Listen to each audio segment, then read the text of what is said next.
bring this back up. They messed it up already? Yeah, I hit the power button when I was. You and me the first one. You and me the first Yeah. one. Come back. That's probably fitting. right? So.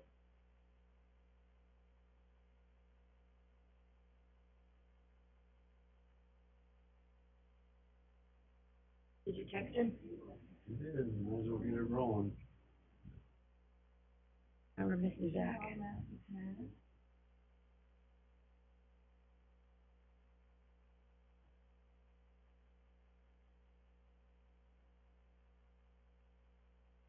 Try that.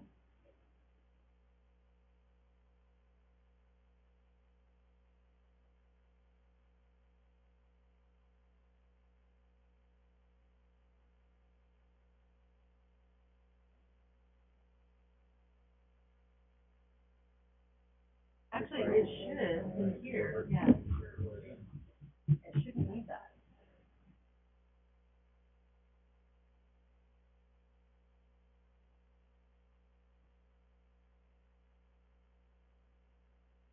Mm-hmm.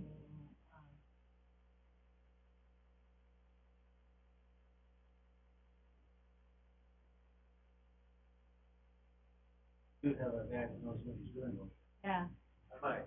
So they're hooked into Network. the network, so Yeah, why is it saying he's not connected to the?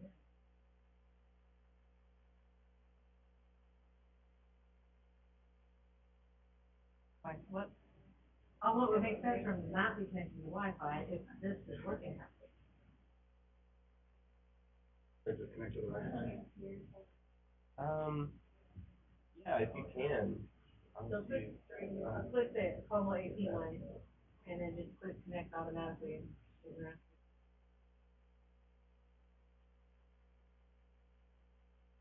soon as you get up and running. Yeah, I'm curious if. Oh. That's right by that. Just connected? Yep.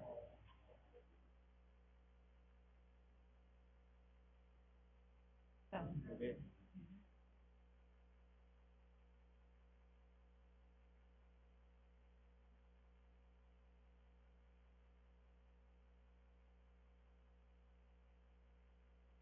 Thank you very much. Roll. Call this regularly scheduled meeting of the Caldwell Urban Renewal Agency to order. Will the clerk call the roll, please? Commissioner Porter is absent. Commissioner Doty? Here. Commissioner Warwick? Here. Commissioner Brooks? He's out in the lobby. Moore? Here. Commissioner Garcia? Here. Awesome. As always, I'll ask if there's any conflict of interest from any declarations from any of the commissioners. Hearing none, we will proceed on. It looks like we've got a special presentation today. Carl Anderson to Charles, you want to come on up?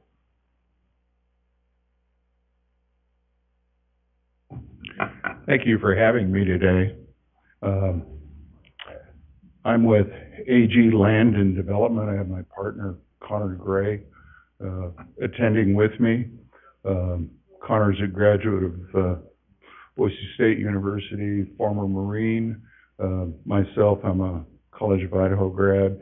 Was never able to move out of town almost 50 years ago, so I consider that a blessing. All my buddies said, "Oh, let's go to Boise." Well, I'd like to think I knew something they didn't, but anyway, I'm here. I have been involved in the Caldwell area for a long time. Initially, when Caldwell Economic Development first got started, it was a public-private organization, city-funded, and then a lot of the banks and utilities were sponsors of Caldwell Economic Development. And we got quite a bit of stuff done, and like to think that we laid a lot of groundwork for a lot of good stuff that's going on today. We're real excited about, I may need some help with the technology. See this gentleman.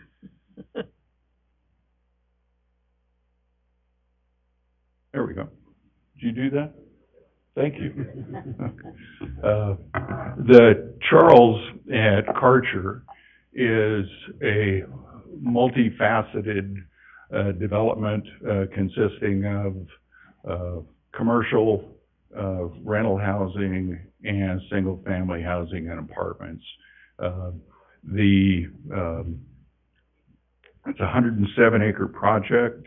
It's been approved by the city council.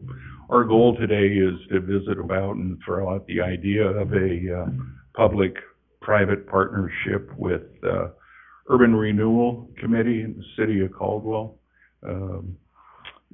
Specifically, running a 24-inch, 24-foot deep sewer line out south of town. That's pretty well undeveloped, and that major sewer line is really going to be the catalyst for development, not only north of Highway 55, but we're going to be running the sewer south of 55, so we can compete with Nampa wanting to annex all that property in there. But we really believe that getting the sewer out there is going to be the catalyst to making Caldwell a 100,000 population city in the not too distant future. It's that significant. We'd really like to consider your support with an expansion of an urban renewal zone, the use of tax increment financing, or any other possibilities that you might come up with. I understand there are no answers today, but we are seeking to be heard at the next level when that time comes, and certainly want to work with all the stakeholders that are involved. With a lot of the economic development work that goes on, job creation is a huge issue. The job creation, the biggest employer at that site is, we're going to have a large grocer that is going to be part of that. Not at liberty to say who. However, that grocery store will really help the traffic patterns and move shopping south. We're pretty well compacted on Nampa Caldwell Boulevard, going both ways between the two Albertson stores. This will give shoppers another alternative, as well as creating jobs. A lot of the big box grocers create anywhere from 200 to 300 jobs that pay pretty well and have benefits. Their other commercial buildings will be retail and office space. They'll average an employee for every 250 to 500 square feet in there, which could be 30 to 60 jobs depending on the businesses that are in there. Overall, the project will create somewhere between 272 and 443 jobs, so it's significant. If I could have the next slide, please.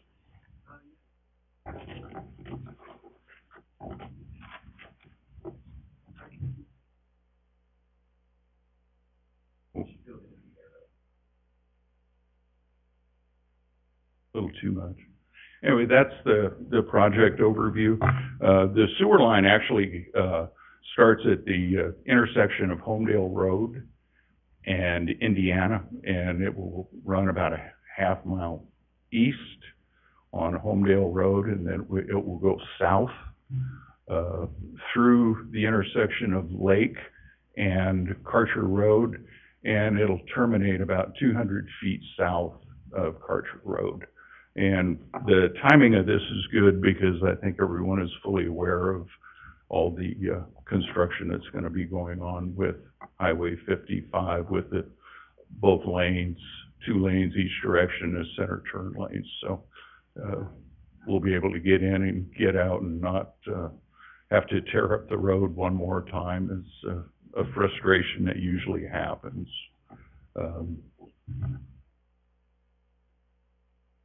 As I mentioned, the job creation potential is really significant and one of the important factors in economic development, along with extending services and taking care of blight. And everybody's definition on blight might be different. You know, the obvious blight in our eyes is the grade on the lake is about 2 feet higher than the farm ground out there. Anybody catches a wheel on that and they're going to be in the ditch.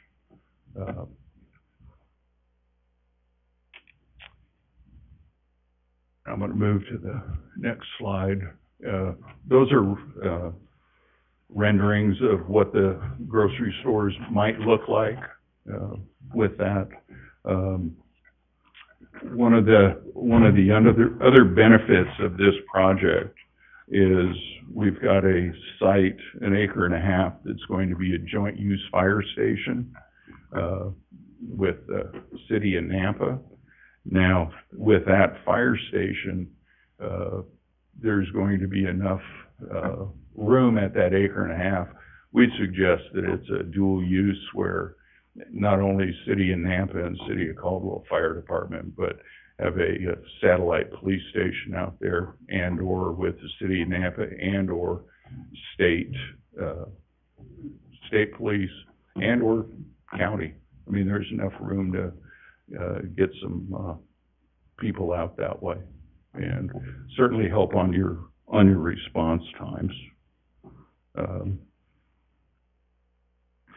That's one of the exciting pieces of the project is, again, that's a public-private sponsorship and collaboration with the developer and, you know, the city and the different departments that the city has.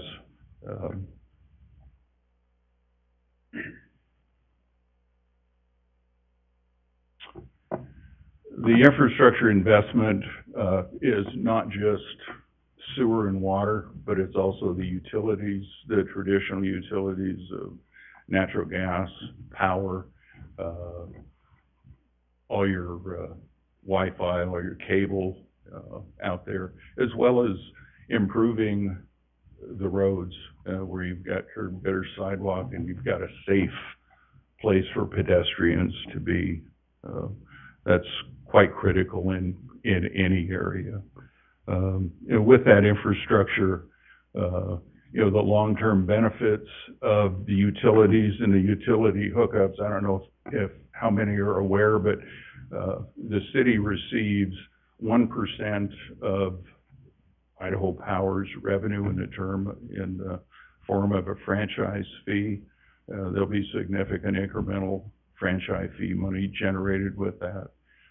Intermountain pays 3% of the utility revenue into the city as franchise fees. And I believe that contract, I think it was negotiated in the 90s. I happened to work for Intermountain Gas during that time, and I believe it's a 30-year contract. It might be 50, but it's starting to get close again with that.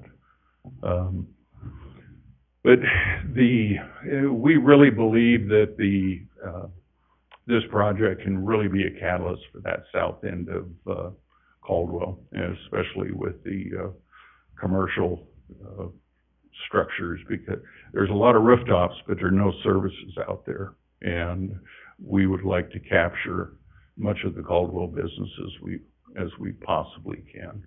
And again, the project really lines up with urban renewal's goals. That's extending infrastructure, taking care of blight, providing jobs.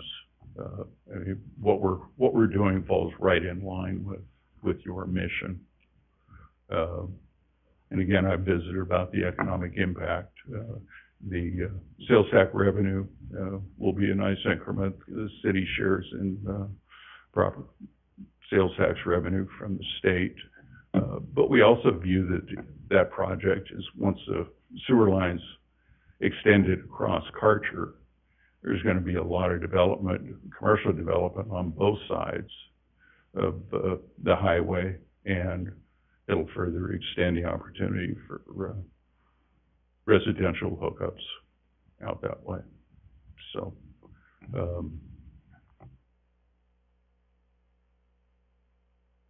you know, again, our goals on this is a public-private partnership with the city, with urban renewal.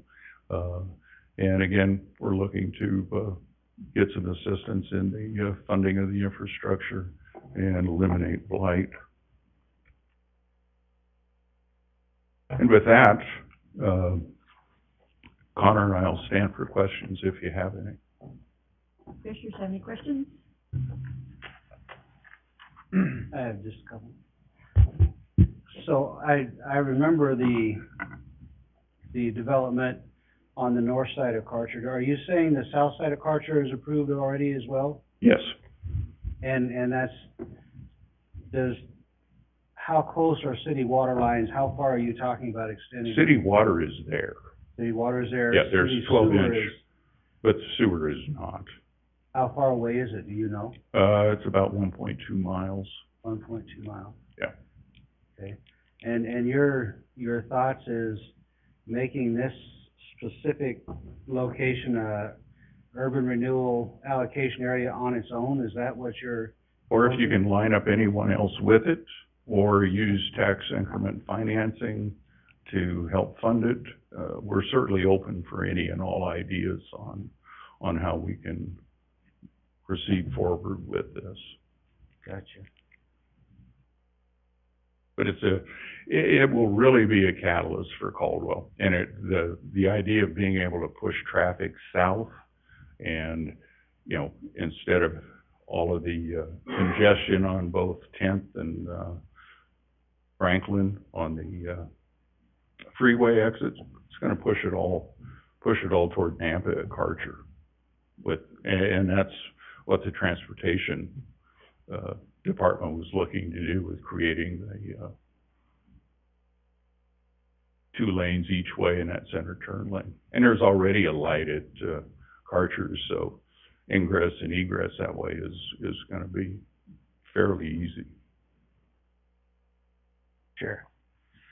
This might be for Rob. He's looking at his phone right now. Okay, how close, you know this is coming, right? How close are we, or what's our plans to, outside of a private public or urban renewal, where are we at, and what's our long-term plans to get some sewer out there? I had a feeling you'd call me up here. So, this project, borders Lake Avenue, which is the east boundary of this project, and then the north boundary is Homedale. If you go from Lake and Homedale, and this is, if you look at the map here, north is to the left, and you can't see this thing, but there's a roundabout right up there. So from that roundabout on the map, if you go down, which would be to the west, you would go another mile and you would be, no, you'd go on, okay, so I'm sorry, I've got my dimensions off. It's a half a mile from Karcher to that roundabout, and then from that roundabout, you would go another half mile down, which would take you to Florida, and then it's another half mile. So the dimensions are about right. At Florida and Homedale is where our sewer line currently is. And our sewer line, so it's not close. This area is kind of a gap in our system right now that's not served. The sewer, so just to clarify a few things, this area that we're talking about here is not in the urban renewal allocation area. And so I don't know what authority the Urban Renewal District Commission has at this location. This may be more of an appropriate discussion for City Council. But there's a couple mechanisms that we do have to participate on sewer, and some of those would be sewer mainline reimbursement or latecomer agreements, and we do that on other developments as well. If city council wanted to pursue a partnership, we would certainly be happy to do that. But to answer your question, sewer is a little ways out. Right now, we're trying to get sewer extended. We have just completed an extension from Indiana to Florida in Ustick Road. And now we are gonna be doing phase 2, which goes from Ustick Road all the way down Florida to Homedale Road and ties into another location down there. And then from there, it would be another mile or so to get up to this site. And so it is a little ways, and sewer projects are not cheap because this is a major trunk line, so it's fairly deep, and it's a 24-inch line is what you said, and I think that sounds correct. And so, And a similar depth also, 25, yeah. 24, 25. And so it would be a large project. We are certainly happy to identify any possible way of reimbursement, and that would be where a development would build the sewer line, and then as other users come and connect onto it, they're reimbursing back a portion to the developer. Another way to do it is the city covers the difference of the cost, and then the city receives reimbursement back from other development, alleviating the full burden of the cost on the development at hand. And so there's different options there, and we could certainly look at those and look at options there. If you wanted to do something through urban renewal, you would probably have to designate a new allocation area at this location. Does that answer your question? It does, thank you. Okay. Rob, can you stay up here, real quick question. If we were to move forward with this extension, does the current city system could handle a project of this size? Yes. Does that also include having to bring in lift stations and those sort of things as far as budgeting the project out? So, Commissioner, this project was approved through City Council a few months back, and the city has capacity for the discharge from this development. I think the question you're asking is, we have a sewer master plan, so we already know where the main lines are supposed to be, and there are no lift stations or anything that are needed for this development as long as the main lines are constructed per the master plan. Thank you. Any other questions? Thank you, Rob. Thank you, Mr. Anderson. Thank you. I also might point out one other thing is, with the incremental revenue from water and sewer and the additional customers, you're basically running a utility and you're able to spread a lot more of the fixed costs over a lot more people, and that's going to reduce your cost of service to each customer, and it's also going to create a margin for each department like that. So the city's going to be able to make some money on it. So thank you for your time. Appreciate it. Thank you. Dave coming up? Come on up. Okay, that moves us on, public comment. City members of the public want to address something not on the agenda? Alrighty, brings us to our consent calendar. Do we have a motion regarding consent calendar? Mr. Chair, I'll, make a motion that we approve the consent calendar. Do you have a second? Second. We have a, motion and a second. All in favor? Aye? Aye. Any opposed? Okay, motion passes. Looks like we've got no old business today. That brings us to invoices. Raylene, that'd be you.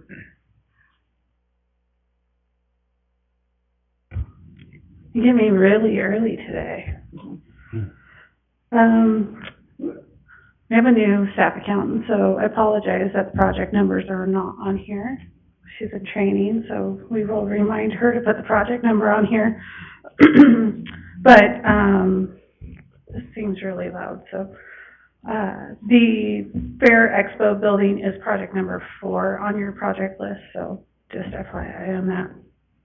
So invoices for the month of May are $18,000 for the economic development contribution, $9,805 for the April attorney services, and $69,261.69 for the March Fair Expo building improvements, for a total of $97,066.69. Any questions regarding invoices? Can I have a motion? I move that we approve the invoices as presented. You do have a second? Second?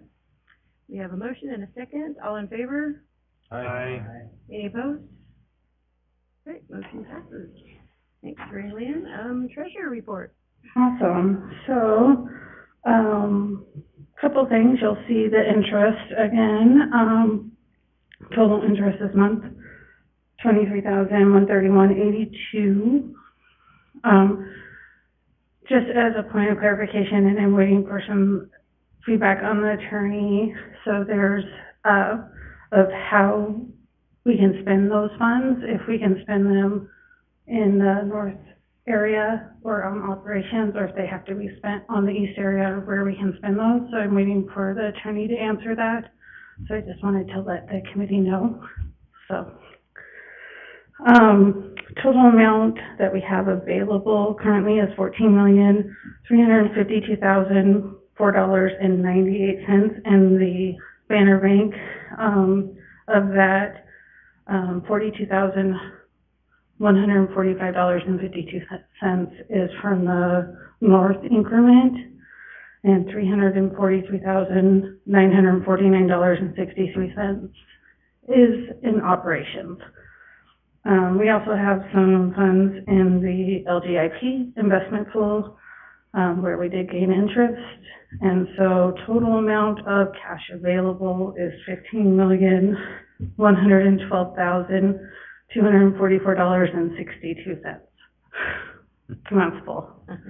Any questions? We also, on the second page, you'll see that we just have one bond left. We did receive some interest back from the bond we paid off last month of $13,493.15. So we received a little bit of interest back on that, and we just have the one bond left remaining to be paid. So. Any questions? Yeah, Mr. Chair.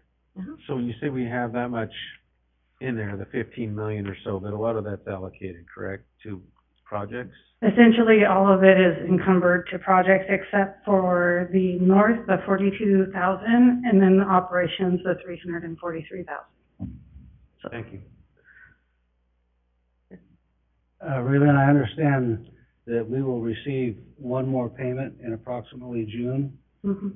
Do we have any estimate on what that size of payment will be? Do we know roughly? About $5 million. Is that spoken for, or is that yet to be dealt with? Do you know? So when we set our budget for the project list, we included that in the budget. Okay, thank you. Anybody else? Do I have a motion? Madam Chair, I move that, we accept the report as presented. Thank you. Do I have a second? Second by Mr. Garcia. All in favor? Aye. Any opposed? Motion passes. Which brings us to economic development reports. Mr. Jenkins. Yeah, we appreciate it. Thank you. Thank you for the opportunity to speak to you all tonight, Chair, Commissioners. It is odd to be on the schedule in that format. It's different. You know, I'm used to old business, so it's a new season for us in economic development. You've been upgraded. We've been upgraded. So as I typically do, I'll start off with miscellaneous updates. Project Sprint is a 2-building industrial project. They're on 20 or so acres, about 21 to be exact. They have one 63,000 square foot building plan, 16,000 square foot building, and then the balance of land will be utilized for storage.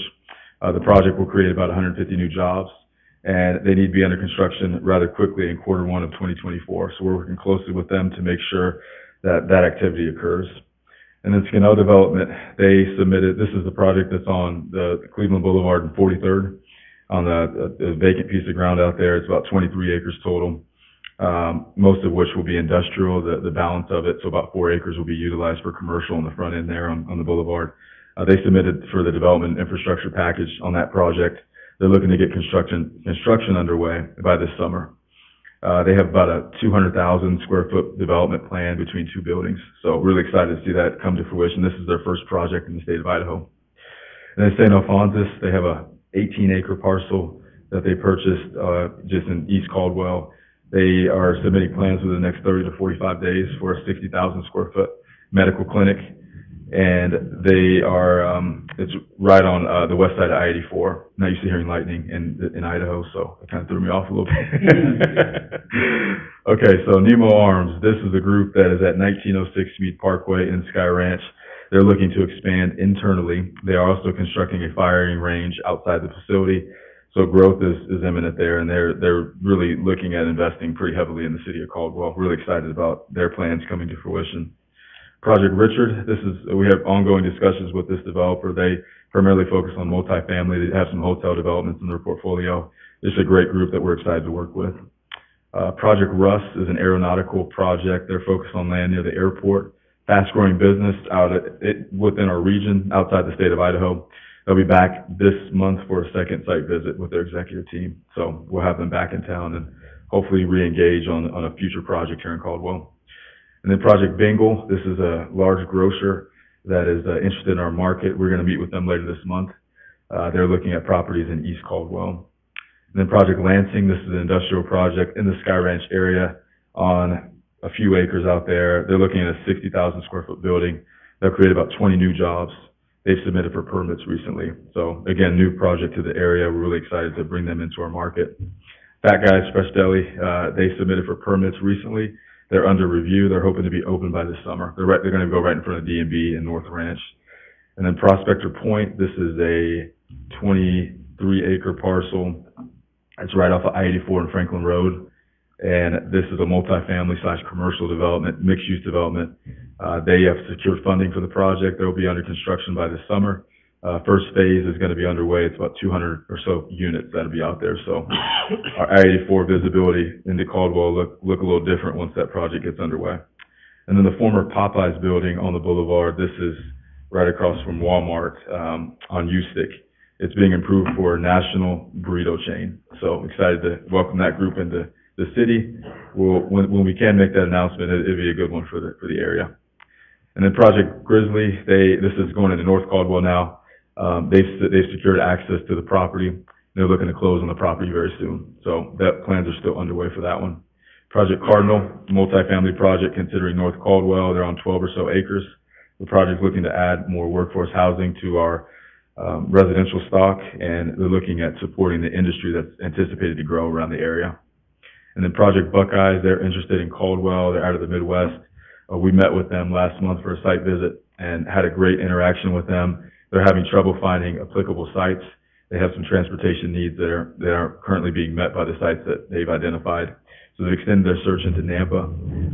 They are going to keep the door open for Caldwell, though. This is a $30 to $40 million investment, so we're going to work hard to continue to have their interest in our community. And then downtown, Kimball and Blaine, those buildings have been demolished. If you haven't seen that quite yet, or it's in the process of being demolished fully. I think they'll be fine. They'll be completed by the end of this week. They'll be making way for RRC contractors to do their project out there, which you are well aware of. And then office space above Amano, that has been secured by a lease. It's about 2,000 square feet. Permits have been submitted for the tenant improvements that are set to go underway on that one. And then to Taste Mixes, the hotel RFQ has been extended for the third time here. They're looking to attract the right partner. They have had some national hotel interest, but they are looking for a specific brand to go next to their development. So I will keep you all updated at the next meeting as far as that progress is concerned. And then Tillian Caldwell, this is the Creekside Caldwell, as we affectionately called it for many, many months. The project will feature 2 prominent murals downtown. Of course, this is 142 apartments that are under construction. Leasing will begin in August for the first phase of leasing that they have planned. And then the parking study, that is, will be underway later this month. The study will focus on drone footage in downtown Caldwell and hope to capture activity for the parking stalls that we currently have in place for downtown. And then key takeaways. So Caldwell is focusing efforts to attract a large grocer to the region.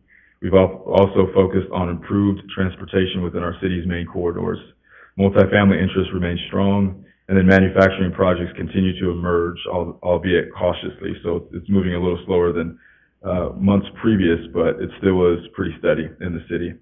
We actually just secured a lease on the industrial spec buildings with AT Industrial North Ranch for 90,000 square feet for an industrial user out there. So that was exciting news that was received last week. And then just holistically, Idaho is number 2 in the nation for population growth, according to recent estimates. We're at 1.8% growth annually. The U.S. is 0.5%, and then Florida is number 1 at 1.9%, so we're not far off from that. And then we're also number 1 in the nation for post-pandemic job growth. We're at 9.5%, whereas Utah in second place is at 8.8%. And then as a whole in the state, we're at 2.6% unemployment, so still rather low. Last 5 years, we're running about 3.4%. So just give you all perspective on the market as a whole. But with that, I'll stand for any questions you might have. Questions for Mr. Jenkins? Yes. Mr. Jenkins, I didn't catch it. Where's the Sprint project at? So, Commissioner Allgood, this project is actually going to be in the East Caldwell region. It is in an industrial area, so not in the Sky Ranch area, but nearby. Gotcha. Good question. Got off easy. Thank you. Awesome, thank you. Morales.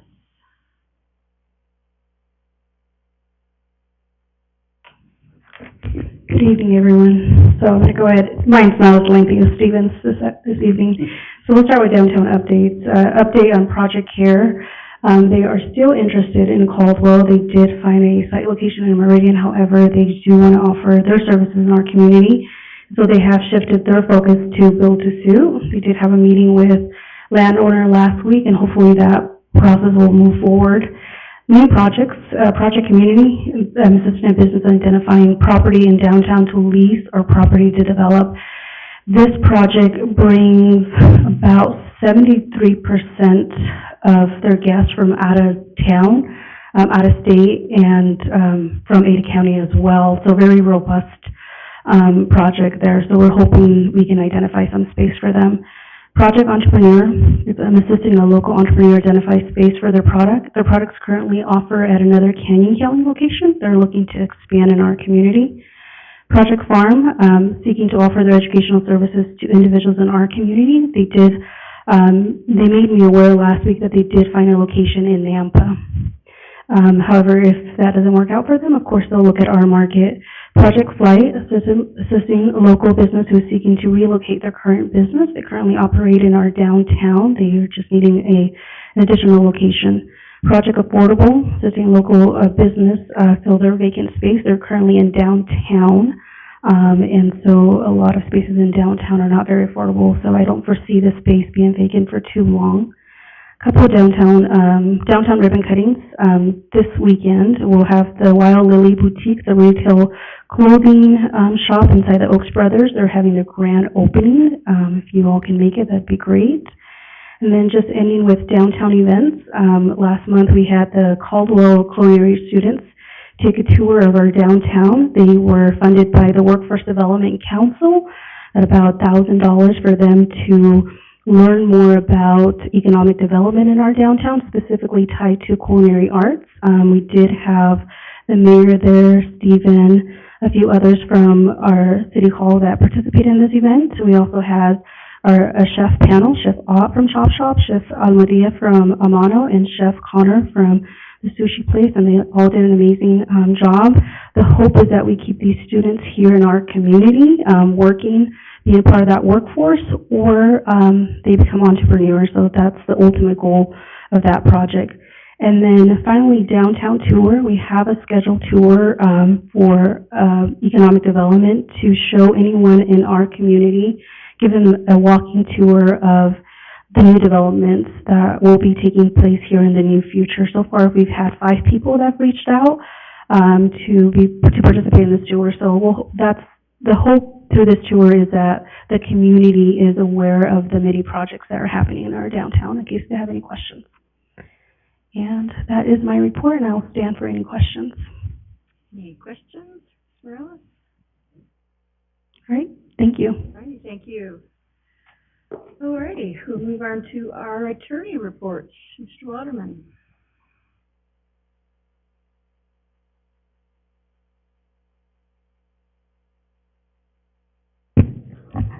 Good evening, all. The only report this time is on Aztec.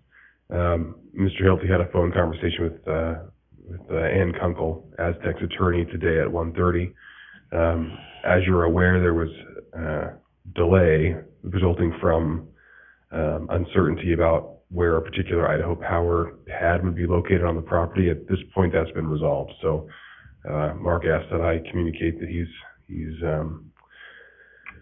pushing to have an updated timeline and meeting with Aztec next week to basically get this back on a sort of, here are the hard and fast deadlines. We're going to push this forward. So that's the status of things. The impediment has been done away with. The uncertainty has been reduced to a certainty, and so it should no longer constitute a justification for further delay. To be able to get on with the timeline. That is the plan, yep. Any questions for Mr. Waterman? I can see that Commissioner Doty's itching, but... I'll believe it when I see it. How Okay. about that? All right, thank you much. Good, sir. You're off the hook. All righty. Do we have any commissioner reports?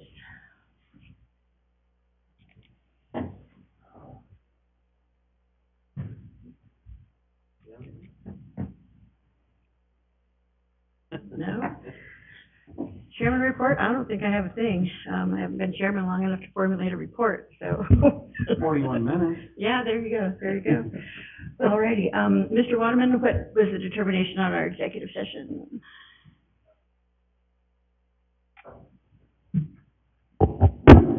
Commissioner, yeah, now would be the time to move to executive session. I believe I discussed with Commissioner Brooks and will let him, I believe that he's intending to recuse himself. The executive session does deal with a dispute between the agency and the county. So he and I spoke about that, but it's ultimately he is a member of the commission, so it's his call.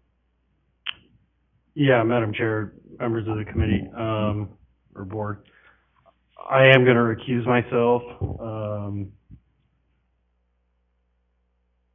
Not exactly sure what I should say on the record, but as far as, I know just enough to be dangerous, because